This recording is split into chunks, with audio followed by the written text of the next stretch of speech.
सभी विद्यार्थियों को मेरा प्यार भरा नमस्कार। वार्षिक परीक्षा जो आप लोगों की कल से प्रारंभ हो रही है, उसी के लिए मैं तैयारी कराने वाला ये वीडियो लेकर आया हूँ। उम्मीद है आप लोग इस मल्टीपल चॉइस क्वेश्चन की तैयारी अच्छे से कर लोगे और इसको शेयर ज़रूर कीजिए। सभी विद्यार्थियों तक ये वीडियो ज़रूर पहुँचें जिसमें उनकी तैयारी और अच्छे से हो सके। देखिए, रिवीजन है, आप लोगों को काफ़ी क्वेश्चन के आंसर पता भी होंगे और कुछ क्वेश्चन हो सकते हैं आपके लिए नए हों, उसको भी आप लोग अच्छे से तैयार कर लीजिए। तो क्या है, क्वेश्चन नंबर 1 देख लेते हैं। रानी केतकी की कहानी जो रचना है, इसके लेखक मुंशी इंसान अल्लाह खां हैं। आप लोग अच्छे से याद करके जाइए, क्वेश्चन जरूर आएगा। हिंदी का प्रथम मौलिक उपन्यास, देखिए परीक्षा ग्रुप लाला श्री निवास दास द्वारा रचित है। प्रथम मौलिक उपन्यास माना भी जाता है, तो महत्वपूर्ण प्रश्न है, इसको जरूर तैयार कर लीजिए। तीसरा क्वेश्चन, गेहूं और गुलाब, ये रचना जो है वो राम वृक्ष बेनीपुरी की है और एक निबंध है, इसको भी आप लोग दिमाग में अच्छे से बैठा लीजिए।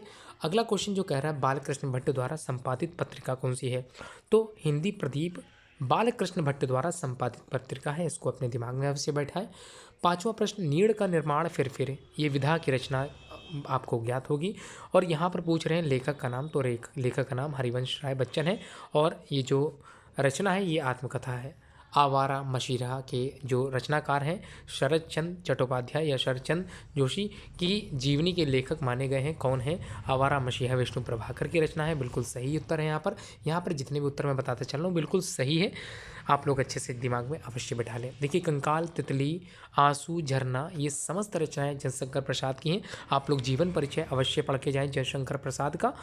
और इसके बाद अर्धनारीश्वर के रचनाकार, देखिए अर्धनारीश्वर के रचनाकार, इस यहाँ पर जो ऑप्शन दिए हैं उसमें रामधारी सिंह दिनकर बिल्कुल सही है।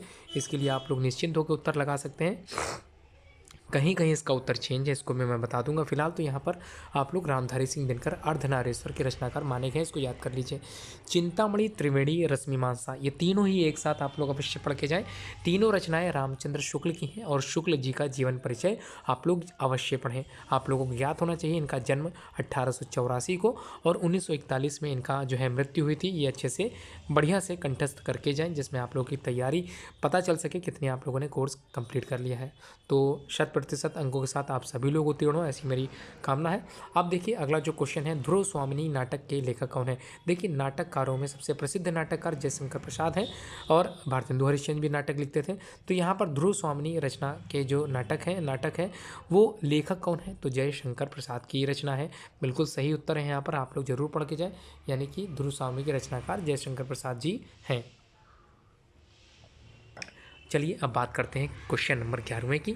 ईर्ष्या तू न गई मेरे मन से आप लोगों के कोर्स में शामिल है, रामधारी सिंह दिनकर जी की रचना है। ये भी अपने आप में ही सबसे बेस्ट रचना मानी गई, आपके कोर्स में इनबिल्ट थी। अब अजंता पाठ के लेखक का नाम, ये आपके ही कोर्स से पूछा जा रहा है। तो अजंता आपके ही कोर्स में एक चैप्टर है जिसके रचनाकार जो हैं डॉक्टर भगवत शरण उपाध्याय जी हैं। ये आप लोग अच्छे से तैयार कर लीजिए।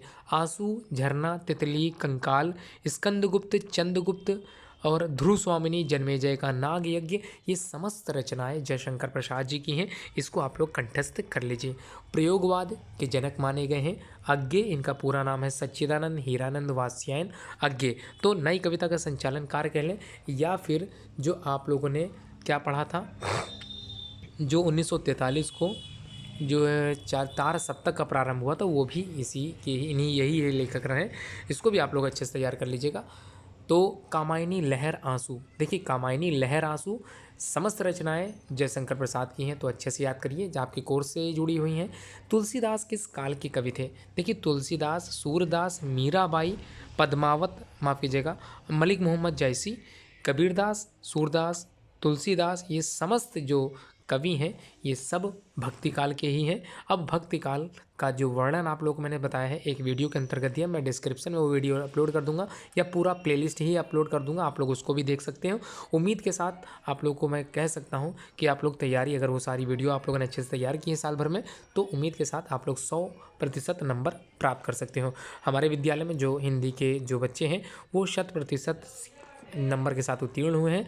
वैभव जो कश्यप है, वैभव कश्यप, उसने 100 में 100 अंक प्राप्त किए थे। महामना मालवीय विद्या मंदिर inter college Gomti Nagar Lucknow, branch Gomti Nagar की है। आप लोग जो है अगर विज़िट करना चाहें तो आके विज़िट भी कर सकते हैं। एडमिशन ओपन हो चुका है। अगर आप लोगों को एडमिशन चाहिए तो आप लोग मेरा नंबर ज़रूर ध्यान से समझ लें, 9120025555। उमेश पांडे मेरा नाम है। मैं विद्या मंदिर का आचार्य हूँ और जीव विज्ञान लेक्चरार हूँ।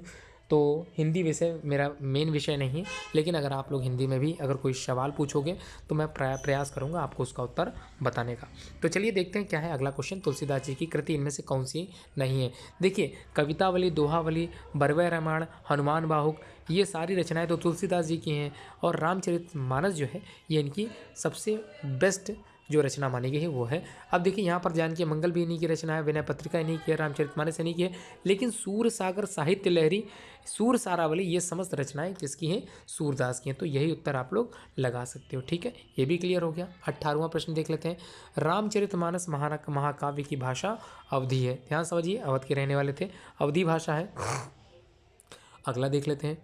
बिहारी की रचना सतसई में कितने दोहे के साथ? देखिए, बिहारी की रचना जो सतसई है वो आप लोग ध्यान समझ लीजिए, सतसई, इसका मतलब नाम से ही लग रहा है 700, तो अपने हिसाब से देखिए उत्तर इसी में मिल जाएगा। सतसई, तो सत मतलब हो गया 7, सही के यहाँ पर मान लीजिए 100, तो 700 कुछ है तो 719 बिल्कुल बेस्ट ऑप्शन है।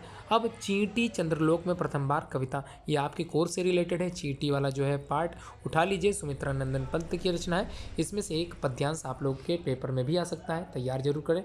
पुष्प की अभिलाषा माखनलाल चतुर्वेदी है, और इसका एक पद्यांश सबसे प्रचलित है, याद करिए।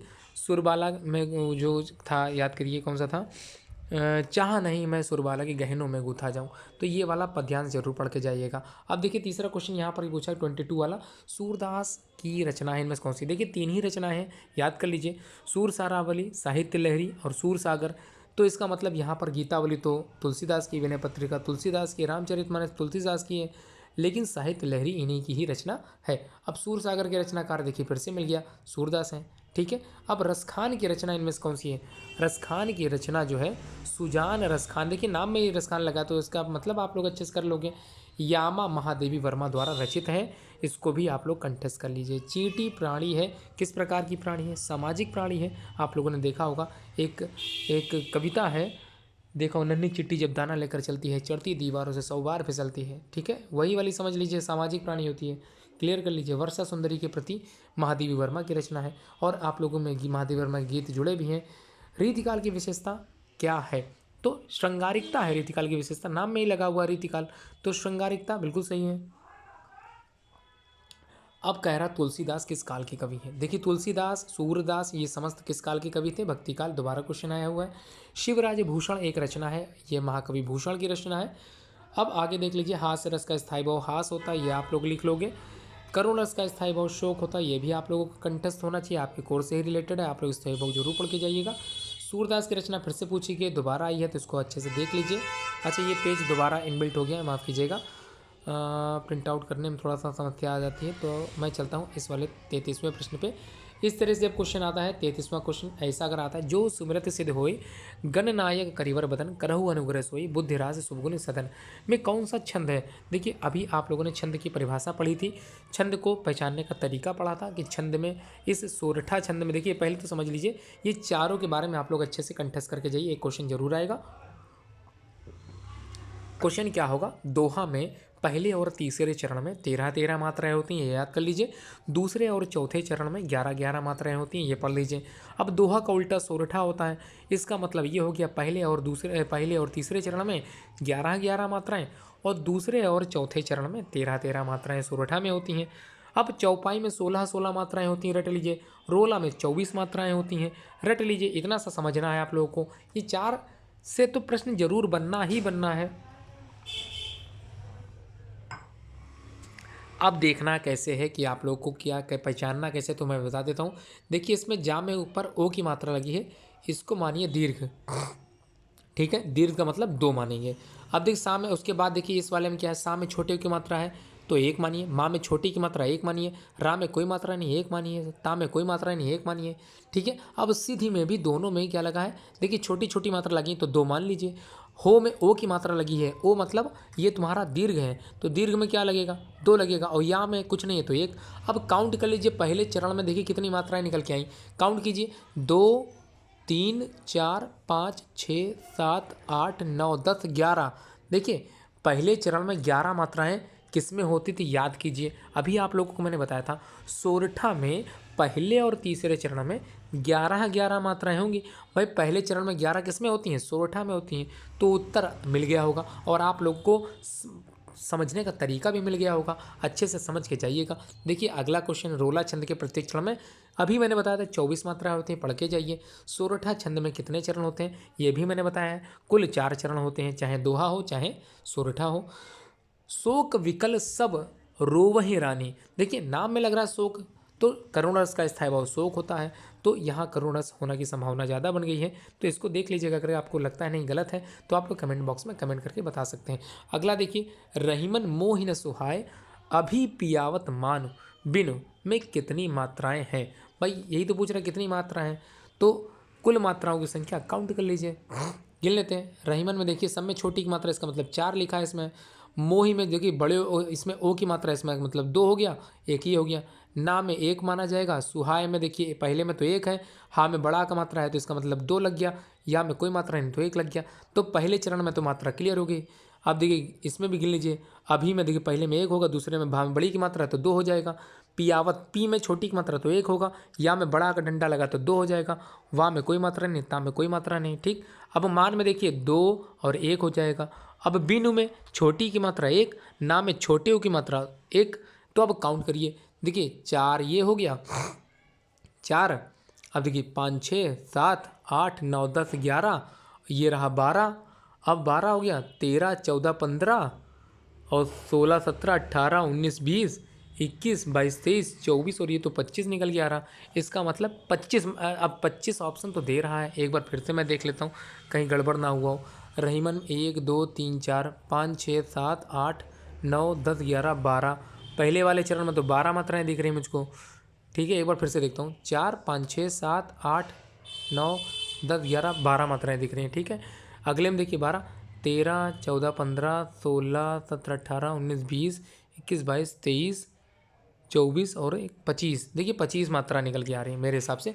आप लोग देख लीजिएगा, वैसे तो 24 मात्रा आना चाहिए थी, लेकिन 25 दिख रही है हमको, यहाँ पर 25 ही माना जाएगा। अब ये 24 किसी ने टिक लगाया, देखिए प्रश्न पत्र के हिसाब से तो 25 निकल के आ रही, ठीक है। कहीं गलती होगी, मिसप्रिंट हो गई है तो अलग बात है ना, छपने में दिक्कत हो जाती है। 24 मात्रा आनी चाहिए, वैसे ये प्रश्न पत्र का उत्तर गलत नहीं है, 24 ही मात्रा माना जाएगा। अब कैसे है वो एक बार मैं और देख लूँगा, आप लोगों को समझा दूंगा। हरिपद कोमल कमल से, ठीक है। यहाँ पर सम सो समान सा सी से, ये जब शब्द आते हैं तो उपमा अलंकार होता है, बिल्कुल सही है। आप लोगों ने कोड पढ़ा होगा, मैंने कोड समझाया भी आप लोगों को कि उत्प्रेक्षा अलंकार में जनहु मनु जनु जानो मनु मानो जनहु जनु जनहु मनु आता है, वहाँ उत्प्रेक्षा होगा। जहाँ पर आएगा क्या आएगा, जहाँ आएगा जीमी तीमी सम सो समान सा सी से, वहाँ पर उपमा अलंकार होगा। तो यहाँ पर देखिए सी आ गया या सो आ गया, तो जब सो आ जाएगा तो इसका मतलब उपमा अलंकार हो जाएगा, बिल्कुल सही है। चरण कमल बंदव हरि राई, भाई चरण कमल बंदव हरि राई रूपक अलंकार है, बिल्कुल सही। यहाँ पर कहते हुए यूं उत्तरा के नेत्र जल से भर गए। भाई देखिए अब इसमें ढूंढिए, देखिए मानो मनु जानो जनु आया हुआ, देख लीजिए आप खुद देखिए, ये देखिए कोडिंग मिल गई, मानो मिल गया, तो उत्प्रेक्षा रहा। अभी तो मैंने बताया था कोडिंग वर्ड, जानो जनु मानो मनु जनहु मनहु, ये समस्त वाचक या कि ढूंढने वाले होते हैं, इनको आप लोग आसानी से याद कर सकते हो। और कोडिंग लैंग्वेज में, क्योंकि ऑप्शनल पेपर है, आप लोग कोडिंग के तौर पर याद करके जाइए। अब देखिए अधि उपसर्ग से निर्मित शब्द कौन सा है, तो अधि लगा हो जिसमें उपसर्ग हमेशा आगे जोड़ते हैं तो अधिकार हो जाएगा, बिल्कुल सही है। अपमान में देखिए अपमान अप लगा हुआ है आगे, तो उपसर्ग क्या है, अप है। अब इस अभी में कौन सा उपसर्ग, देखिए अभिमान में भी अभी शब्द है। आई में कौन सा प्रत्यय, देखिए आई केवल लिखाई में आ रहा है, बाकी सब में तो अलग अलग आ रहा है। लिखावट में आवट आ रहा है, तो अब इसमें वट मिल गया तो वट वाला लगा के आइएगा। अब चौमासा में देखिए 4 महीने का समूह है, तो द्वंद्व, देखिए यहाँ पर द्वंद्व नहीं होगा, ठीक है। कर्मधारय नहीं होगा, बहुब्री नहीं होगा, द्विगु समास है, क्योंकि इसमें संख्यावाची शब्द जुड़ा रहता है। कर्मधारय समास का उदाहरण देखिए, कर्मधारय, इसका मतलब विशेषण विशेष से होना चाहिए कोई। तो देखिए कमल कैसा है, नीला है, तो भाई कमल की विशेषता नीला है, तो नील कमल, यही तो कर्मधारय समास है। क्योंकि पंचवटी में 5 वटों का समूह जिसमें होता है, वहाँ पर होता है द्विगु समास। 10 मुख, अब यहाँ दशानन की बात हो रही है, 10 मुख जिसके होंगे रावण की बात होगी, यहाँ बहुब्री समास होगा, ठीक है। अब नर नारी में योजक चिन्ह जुड़ा है, तो यहाँ पर होगा द्वंद्व समास, ठीक है। ये भी क्लियर हो गया। तो अब आप लोग करना क्या है, अच्छे से तैयार होके जाना है।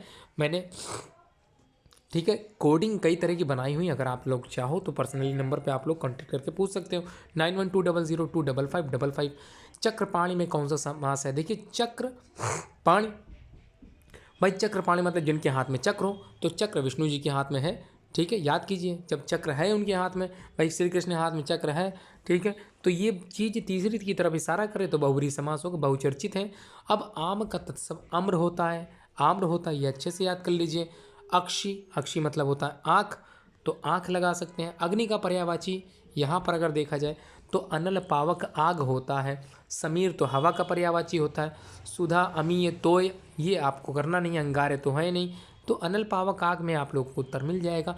जलज पंकज राजीव, अगर देखिए जलज पंकज राजीव तो सब में लास्ट में जा आ रहा, कमल के पर्यायवाची में जा आता है, लेकिन अगर दा आ जाए, पंकद हो जाए, जलद हो जाए, दा लग जाए, तब समझ लीजिए बादल का पर्यायवाची होता है। ये भी कोडिंग मैंने बता रखी है बच्चों से, आप लोग के आंसर सारे सही जाने चाहिए।